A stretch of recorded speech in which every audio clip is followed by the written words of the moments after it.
चलिए तो फिर शुरू करते हैं।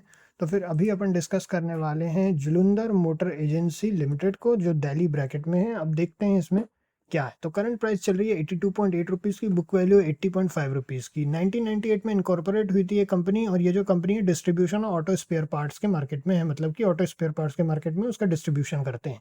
अब इसमें अपन अगर देखें तो जो ओवरऑल कुछ नई चीज़ें भी इसमें हमने ऐड कर रखी हैं, अभी इसमें आप लोग देख सकते हैं। जैसे हमने पीजी रेशियो ऐड कर दिया है, फिर intrinsic value, Graham number, Piotroski score. अब देखिए इसमें से क्या है, कुछ चीज़ें ऐसी हैं जो हमने सोचा कि अब से आपको इन्वेस्टमेंट के पहले, मतलब जो एनालिसिस है उसमें पता होना चाहिए कि क्या चल रहा है। तो हमें जल्दी ये सब चीज़ें बता देंगी कि कंपनी की स्थिति और भी अपन ध्यान से देख पाएंगे फिर बाद में। तो इसमें पीजी रेशियो जो होता है वो 1 से अंडर 1 होना चाहिए, तो वो अंडर 1 है इसमें। इंट्रिंसिक वैल्यू क्या होती है, कंपनी की जो ओवरऑल स्टॉक है उसका एक कैलकुलेशन होता है। इंट्रिंसिक वैल्यू अलग अलग तरीके से कैलकुलेट होती है, उसको किसी दिन अपन फुर्सत में अलग अलग फॉर्मूले भी डिस्कस कर लेंगे।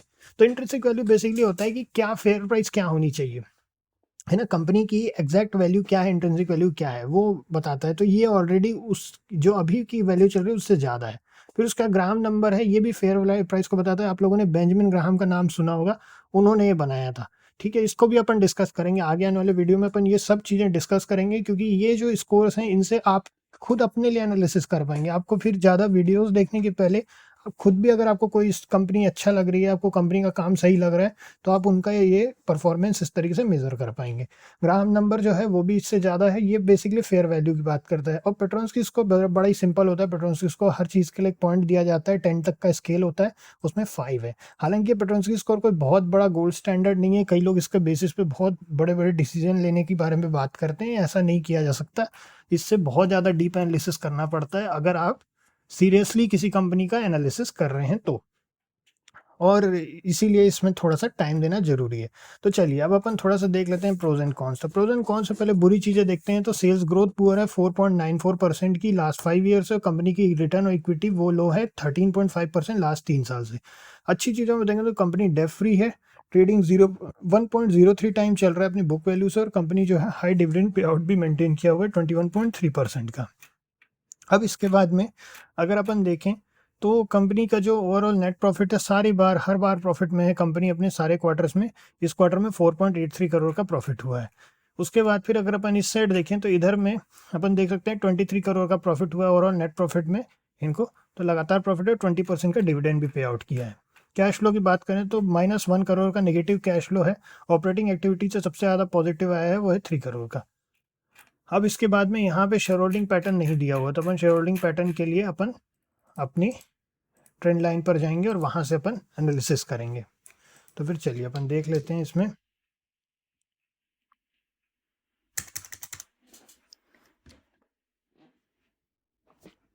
अपने को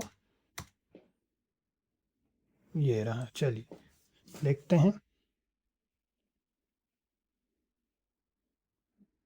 तो इसमें जो है अपने को काफ़ी सारी चीज़ें बताता है। तो अपने को यहीं कहीं डाउन साइड पर अपने को कंपनी प्रोफाइल वगैरह सब कुछ इसमें बता देता है, एनुअल रिटर्न्स। और ये बहुत ही बढ़िया, मतलब जो कंपनी का परफॉर्मेंस है, क्या हुआ है क्या नहीं हुआ है कंपनी के फाइनेंसिस में, और भी डिटेल में ये अपने को इन्फॉर्मेशन प्रोवाइड कर देता है। मैनेजमेंट स्ट्रक्चर भी बता देता है, तो अगर उनके बारे में भी रिसर्च करनी हो तो आप उसमें भी रिसर्च कर सकते हैं, ग्रोस रेम्यूनरेशन वगैरह।